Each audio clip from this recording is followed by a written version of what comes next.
সুপ্রিয় শিক্ষার্থীবৃন্দ, সরকারি হরগঙ্গা কলেজ মুন্সিগঞ্জ এর আয়োজনে অনলাইন ক্লাসে তোমাদেরকে স্বাগত জানাই। একাদশ দ্বাদশ শ্রেণীর ব্যবসায় সংগঠন ও ব্যবস্থাপনা দ্বিতীয় পত্র অধ্যায় 4 সংগঠিতকরণ, এই অধ্যায়টির দ্বিতীয় অংশ আজকে আলোচনা হবে। আলোচ্য বিষয় আজকের আদর্শ সংগঠনের বৈশিষ্ট্য বা বৈশিষ্ট্যসমূহ। মোহাম্মদ শেখ মোস্তফা রাজীব, প্রভাষক, ব্যবস্থাপনা বিভাগ, সরকারি হরগঙ্গা কলেজ মুন্সিগঞ্জ, আছি তোমাদের সঙ্গে। আদর্শ সংগঠনের বৈশিষ্ট্য, features of a good organisation. এক হচ্ছে উদ্দেশ্য কেন্দ্রিকতা, অবজেক্টিভ ওরিয়েন্টেড, অর্থাৎ একটি প্রতিষ্ঠান যখন তার মুখ্য উদ্দেশ্যকে কেন্দ্র করে তার সকল কার্যক্রমকে আবর্তন করায়, সকল কার্যক্রম পরিচালিত করে, তখন তাকে আমরা বলি উদ্দেশ্য কেন্দ্রিকতা।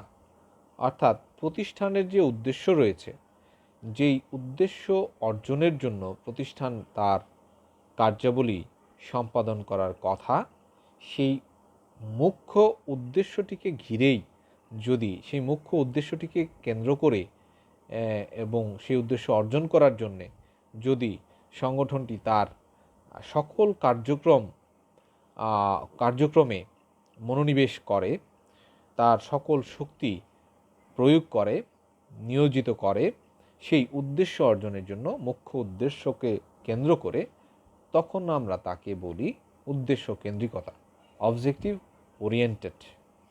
একটি প্রতিষ্ঠানের সকল বিভাগ যখন সেই উদ্দেশ্যকেই অর্জন করতে চায়, তখন সেই সংগঠনকে আমরা আদর্শ সংগঠন বলতে পারি। 2 হচ্ছে সহজবোধ্যতা, ইজি আন্ডারস্ট্যান্ডিং। সহজবোধ্যতা হচ্ছে যখন কোনো কিছু সহজে বোঝা যায়, যখন কোনো কিছু সহজে অনুমান করা যায় বা কোনো কিছু সম্পর্কে সহজে ধারণা লাভ করা যায়, তখন সেই বিষয়টির এই গুণকে আমরা সহজবোধ্যতা বলে থাকি, অর্থাৎ সহজে বোধগম্য। একটি সংগঠনের ভেতরে যে সংগঠন চার্ট রয়েছে, অর্গানাইজেশন চার্ট রয়েছে, সেই অর্গানাইজেশন চার্ট দেখে যদি আমরা বুঝতে পারি সংগঠনের ভেতরের কর্মচারী এবং কর্মকর্তাবৃন্দ এবং বাইরের যারা আছে সংগঠনের সাথে সংশ্লিষ্ট বা সংশ্লিষ্ট নয় এমনও, তারা যদি খুব সহজেই বুঝতে পারে যে এই সংগঠনটির শক্তিটা কীরকম বা এই সংগঠনটির কাঠামো কীরকম, এই সংগঠনটির চার্টটা কীরকম গুণ প্রকাশ করছে সংগঠনটির, তাহলে সেটি হবে ওই সংগঠনের সহজবোধ্যতার গুণ। অর্থাৎ সংগঠন চার্ট দেখে যদি আমি বুঝতে পারি তো এই সংগঠনটির উপর থেকে নিচ পর্যন্ত যত কর্মকর্তা এবং কর্মচারীবৃন্দ রয়েছে, তাদের যে পদ রয়েছে, তাদের যে দায় দায়িত্ব রয়েছে এবং তাদের মধ্যে উপর থেকে নিচ পর্যন্ত সকলের মধ্যে যে সম্পর্ক রয়েছে সেটি নির্ধারণ করে দেয়া আছে, সেই চার্ট, সংগঠন চার্ট দেখে কিন্তু আমরা বুঝতে পারব।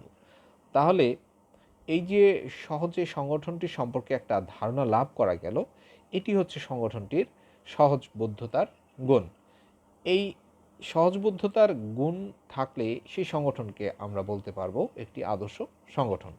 যদি এই সংগঠন চার্ট জটিল হয় এবং এই সংগঠন বোঝা যদি সহজবোধ্য না হয়, তাহলে কিন্তু এই সংগঠনের সম্পর্কে যে কেউ জটিল ধারণা পোষণ করতে পারে, বা যে কোনো কার্যক্রমেও যদি এগুলো পরিষ্কার না থাকে, পরিচ্ছন্ন না থাকে, এই যে লাইন আপটা উপর থেকে নিচ পর্যন্ত কার সাথে কেমন সম্পর্ক হবে, কার কতটুকু দায়িত্ব কর্তৃত্ব হবে, সেগুলো যদি পরিচ্ছন্ন না থাকে, তাহলে কিন্তু নানা ধরনের জটিলতা সৃষ্টি হবে। এই জন্যই এই সহজবোধ্যতা আদর্শ সংগঠনের একটি বৈশিষ্ট্য।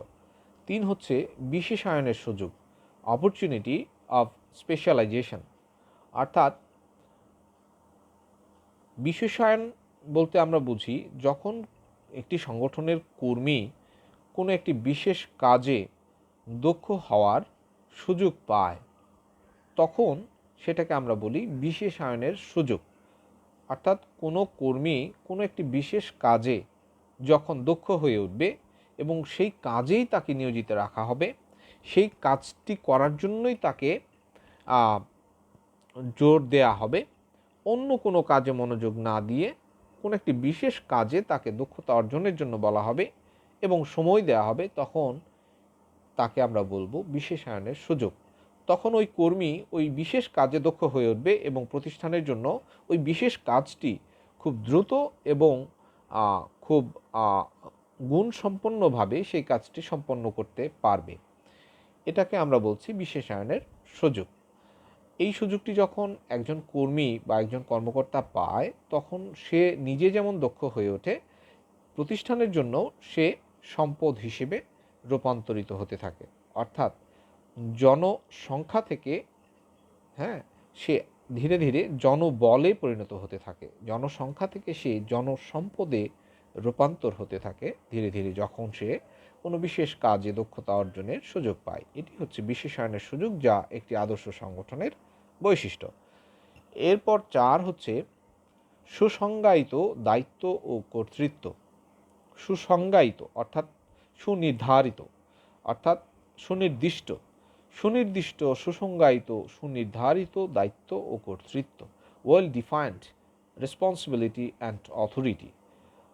আমরা জানি রেসপন্সিবিলিটি হচ্ছে দায়িত্ব, অথরিটি হচ্ছে কর্তৃত্ব।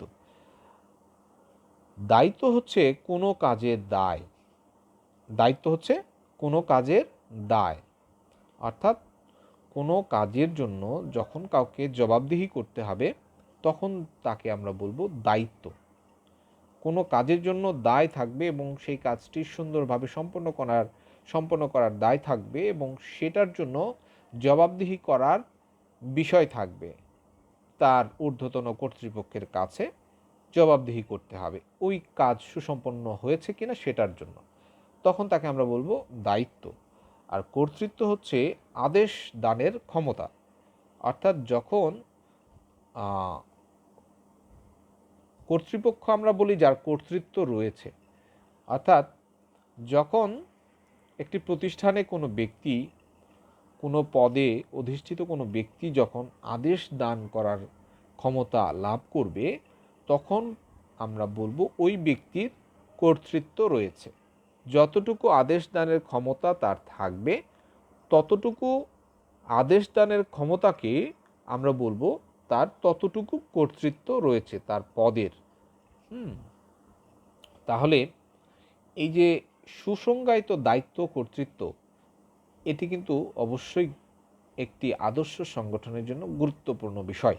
কেননা কে কতটুকু আদেশ দানের ক্ষমতা রাখবে, কে কতটুকু কাজের দায় গ্রহণ করবে, কে কতটুকু সেই যে কাজের দায় রয়েছে সেই কাজের দায়টুকু জবাবদিহি করবে, এই বিষয়গুলো অবশ্যই সুনির্ধারিত থাকতে হবে, ভাগ করে দেয়া থাকতে হবে। ব্যক্তি অনুযায়ী, কর্মকর্তা কর্মচারী অনুযায়ী প্রত্যেকের কতটুকু দায়িত্ব রয়েছে, কতটুকু কর্তৃত্ব রয়েছে, সেগুলো ওয়েল ডিফাইন্ড, সুসংজ্ঞায়িত, সুনির্ধারিত, সুস্পষ্ট, সুনির্দিষ্ট থাকতে হবে। তাহলে একটি সংগঠন এর মধ্যে জটিলতা সৃষ্টি হবে না এবং যার যার কাজ সেই সঠিক সময়ে সম্পন্ন করতে পারবে। 5 হচ্ছে ভারসাম্যপূর্ণ, ওয়েল ব্যালেন্সিং। ভারসাম্য শব্দটা তো অনেক গুরুত্বপূর্ণ একটি শব্দ। ভারসাম্য সংগঠন তো বটেই, সকল জীবনেই, পারিবারিক জীবনে, রাষ্ট্রীয় জীবনে, জাতীয় জীবনে, আন্তর্জাতিকভাবে যে কোনো ক্ষেত্রেই কিন্তু ভারসাম্য খুব একটা গুরুত্বপূর্ণ বিষয়। এই আমাদের সৌরজগৎ চলছে, সেটা কিন্তু অবশ্যই একটা ভারসাম্যের মধ্য দিয়ে চলছে। প্রত্যেকটি গ্রহ উপগ্রহ কিন্তু তাদের নিজস্ব কক্ষপথে তাদের যার যতটুকু কক্ষপথ রয়েছে সেই কক্ষপথে কিন্তু তারা চলছে, তারা কিন্তু তাদের কক্ষপথ থেকে বিচ্যুত হচ্ছে না। এটি হচ্ছে ব্যালেন্সিং, এটি সৃষ্টিকর্তা আল্লাহ এটাকে এভাবেই চালাচ্ছেন, ভারসাম্য বজায় রেখে। অতএব আমাদের জীবনে এবং যে কোনো সংগঠনের ক্ষেত্রেও কিন্তু এই ভারসাম্য শব্দটা খুবই গুরুত্বপূর্ণ একটি শব্দ, ব্যালেন্সিং। হ্যাঁ, তাহলে যখন কোনো একটি প্রতিষ্ঠান আদর্শ সংগঠনের দাবিদার হবে, তাকে অবশ্যই ভারসাম্য বজায় রেখে সকল কার্যক্রম সম্পন্ন করতে হবে। ধরা যাক, কিসের ভারসাম্য তাহলে আমরা এখানে দেখি? একটি প্রতিষ্ঠানের মধ্যে যত কর্মচারী কর্মকর্তা রয়েছে তাদের মধ্যে যে দায়িত্ব কর্তৃত্বের যে ভারসাম্য, অর্থাৎ একটি পদের জন্য একটি ব্যক্তি যতটুকু দক্ষতা তার রয়েছে, হ্যাঁ, যতটুকু দক্ষতা রয়েছে সেই দক্ষতার উপর ভিত্তি করে যতটুকু জ্ঞান তার রয়েছে, সেই জ্ঞানের উপর ভিত্তি করেই কিন্তু তাকে দায়িত্ব দিতে হবে। সেই জ্ঞান, অর্জিত জ্ঞান এবং তার যে দক্ষতা রয়েছে সেটার উপর ভিত্তি করে তাকে আদেশ দানের ক্ষমতা দিতে হবে। এখন তার চেয়ে বেশি বা কম যদি তাকে দেওয়া হয় তাহলে কিন্তু ভারসাম্য থাকবে না। অর্থাৎ তার আদেশ তার অধস্তন মানতেও চাইবে না, যেহেতু তার ওই বিশেষ ক্ষেত্রে তার অর্জিত জ্ঞান নেই, অথবা তার যতটুকু কাজের ভার যা বা তার পদের যতটুকু সক্ষমতা, সেইটুকুর বেশি যদি আমি তাকে দিই তাহলে সেখানে একটা বিশৃঙ্খলা তৈরি হতে পারে। আবার আমরা এটা যদি অন্যভাবে বলি যে কেন্দ্রীকরণ এবং বিকেন্দ্রীকরণ, অর্থাৎ যে কে কতটুকু ক্ষমতা ব্যবহার করবে সেটার কেন্দ্রীকরণ হলে কোনো ব্যক্তির কাছে ক্ষমতা সম্পূর্ণ যদি চলে আসে, বেশি কেন্দ্রীকরণ হলে একজন ব্যক্তির কাছে চলে আসবে, তাহলে কিন্তু একটা স্বেচ্ছাচারিতার একটা সুযোগ তৈরি হবে ওই একজন ব্যক্তির কাছে যদি থাকে। আবার যদি কিছুটা ছেড়ে দেওয়া হয়, ক্ষমতা সম্পূর্ণ নিজের কাছে না রেখে কিছুটা ছেড়ে দেওয়া হয়, হ্যাঁ, অধস্তন যারা আছে, পরবর্তী লেভেলে যারা আছে তাদের কাছে কিছু ক্ষমতা দেওয়া হয়, সেক্ষেত্রে কিছুটা বিকেন্দ্রীকরণ হবে, সেখানেও ভারসাম্য প্রয়োজন আছে। কিন্তু যদি অতিরিক্ত আবার ক্ষমতা দিয়ে দেওয়া হয় নিচের দিকে, তাহলে কিন্তু আবার বিশৃঙ্খলা তৈরি হতে পারে। তাহলে এই প্রত্যেকটি বিষয়ের জন্য কিন্তু একটি প্রতিষ্ঠানের ভেতরে যত কর্মচারী কর্মকর্তা রয়েছে তাদের যে এই দায়িত্ব এবং কর্তৃত্বের মধ্যে একটা ভারসাম্য থাকতে হবে। একজনের কাজ করার ক্ষমতা, তার যে কাজ করার ক্ষমতা রয়েছে যতটুকু, তার চেয়ে বেশি যদি তার উপর চাপিয়ে দেওয়া হয়, বেশি ভার দেওয়া হয়, বেশি দায়িত্ব দেওয়া হয়, তাহলে সে কিন্তু আবার সবগুলো কাজ সঠিকভাবে করতে পারবে না, সেখানে ত্রুটি বিচ্যুতি রয়ে যাবে। এই জন্য ভারসাম্যপূর্ণ এই যে ভেতরে দায়িত্ব কর্তৃত্বের ব্যাপারগুলো ভারসাম্যপূর্ণ হতে হবে, ওয়েল ব্যালেন্সিং হতে হবে। একটি আদর্শ সংগঠনের জন্য একটি অতীব গুরুত্বপূর্ণ একটি বিষয়। আনুগত্য ও শৃঙ্খলা।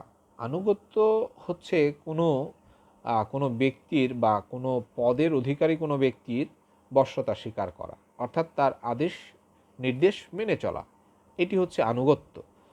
আচ্ছা, তার কথা অমান্য করলে সেটা আনুগত্য আর থাকবে না। আচ্ছা, কথা মেনে চলা, আচ্ছা, ঊর্ধ্বতন কারো কথা মেনে চলা, আদেশ নির্দেশ মেনে চলা, এটি হচ্ছে আনুগত্য। আর শৃঙ্খলা হচ্ছে প্রতিষ্ঠানের সকল আইন নিয়ম কানুন যেগুলো রয়েছে, রুলস রেগুলেশন, সেগুলো সঠিকভাবে মেনে চলা হচ্ছে শৃঙ্খলা। তাহলে একটি প্রতিষ্ঠানের মধ্যে যদি শৃঙ্খলা না থাকে, ওই প্রতিষ্ঠানের আইন কানুন শৃঙ্খলা, হ্যাঁ, বিধি যদি কেউ মেনে না চলে, তাহলে কিন্তু বিশৃঙ্খলার সৃষ্টি হবে, ইনডিসিপ্লিন দেখা যাবে, হ্যাঁ, প্রতিষ্ঠানের নানান কাজে নানান ধরনের ঝামেলা সৃষ্টি হবে। তাহলে আবার আনুগত্য, আমার ঊর্ধ্বতন যিনি আছেন, হ্যাঁ, তার আনুগত্য তো অবশ্যই আমাকে মেনে চলতে হবে, কেননা আমি তার কাছে আমার কাজের জন্য জবাবদিহি করব। আমি যদি আমার ঊর্ধ্বতন কর্মকর্তার কাছে জবাবদিহি না করি বা তার তার নির্দেশ আদেশ যদি মেনে না চলি, তাহলেও কিন্তু প্রতিষ্ঠানে বিশৃঙ্খলা দেখা দেবে এবং সকল কাজ সঠিকভাবে সুসম্পন্ন হবে না। তো এই জন্যই কিন্তু একটি প্রতিষ্ঠানে ঊর্ধ্বতন কর্মকর্তার কথা অধস্তন কর্মকর্তারা অবশ্যই মেনে চলবেন, এটা অবশ্যই মেনে চলতে হবে, যেহেতু এটি একটি আদর্শ সংগঠনের বৈশিষ্ট্য। তাহলে এই ছিল আদর্শ সংগঠনের বৈশিষ্ট্য নিয়ে আলোচনা। আগামী ক্লাসে তোমাদের সঙ্গে আবার দেখা হবে ইনশাল্লাহ। আজকে এ পর্যন্তই। ধন্যবাদ সবাইকে। আল্লাহ হাফেজ।